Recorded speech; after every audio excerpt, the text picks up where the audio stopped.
आज का बाइबल का वचन अय्यूब का ग्रंथ अध्याय 1 वचन 6 से 22। दूसरा वचन सन पौलुस का तिमोथी के नाम दूसरा पत्र अध्याय 3 वचन 14 से 17। और आज का सुसमाचार सन लूकस के अनुसार अध्याय 9 वचन 46 से 50। अय्यूब का ग्रंथ अध्याय 1 वचन 6 से 22।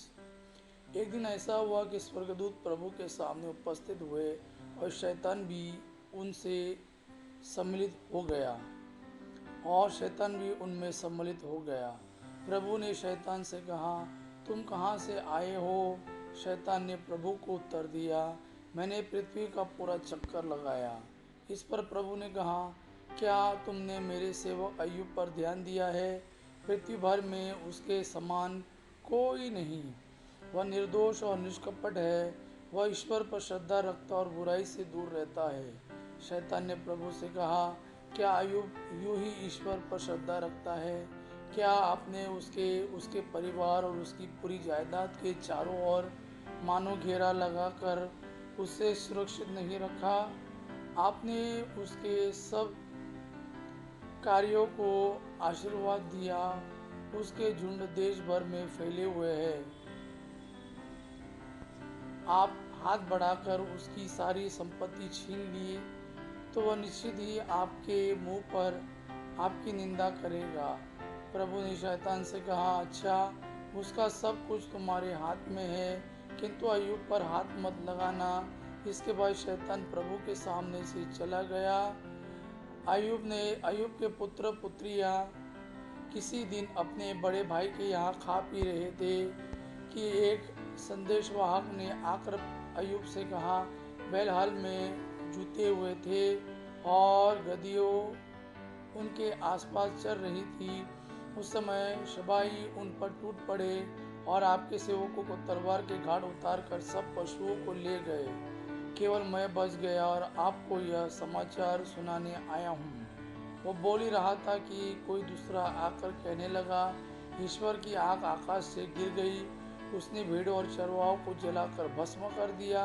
केवल मैं बच गया और आपको समाचार सुनाने आया हूँ। वो बोल ही रहा था कि एक और अंदर से आया और कहने लगा, खल्दियाए 3 दल बनाकर ऊँटों पर टूट पड़े और आपके नौकरों को तलवार के घाट उतार कर पशुओं को ले गए।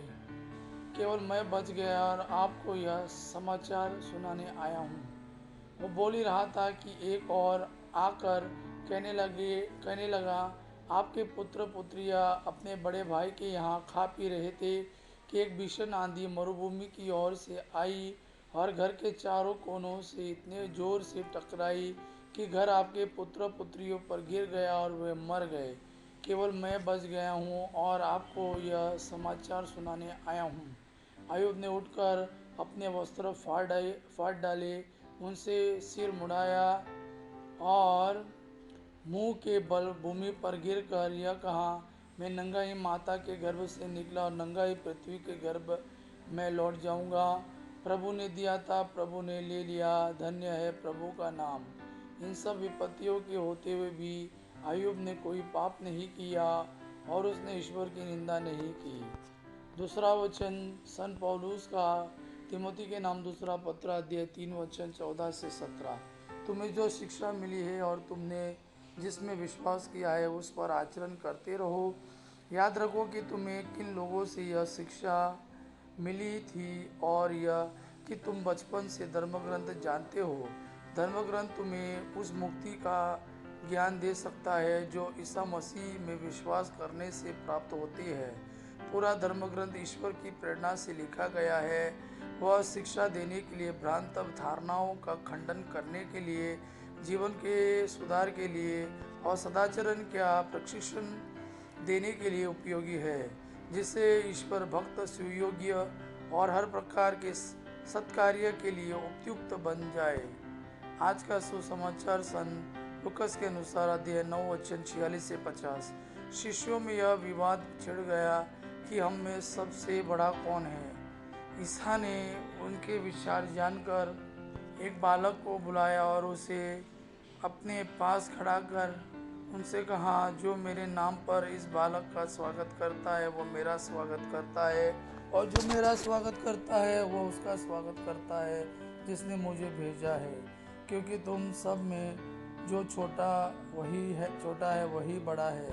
यौन ने कहा, गुरुवर, हमने किसी को आपका नाम लेकर अवधूतों को निकालते देखा है और हमने उसे रोकने की चेष्टा की क्योंकि वह हमारी तरह आपका अनुसरण नहीं करता। ईसा ने कहा, उसे मत रोको, जो तुम्हारे विरुद्ध नहीं है वो तुम्हारे साथ है। यह प्रभु का वाणी है। प्रभु को धन्यवाद। आपा पिता की महिमा और पुत्र यीशु का प्रेम आप पर सदा सर्वदा बना रहे। आमीन।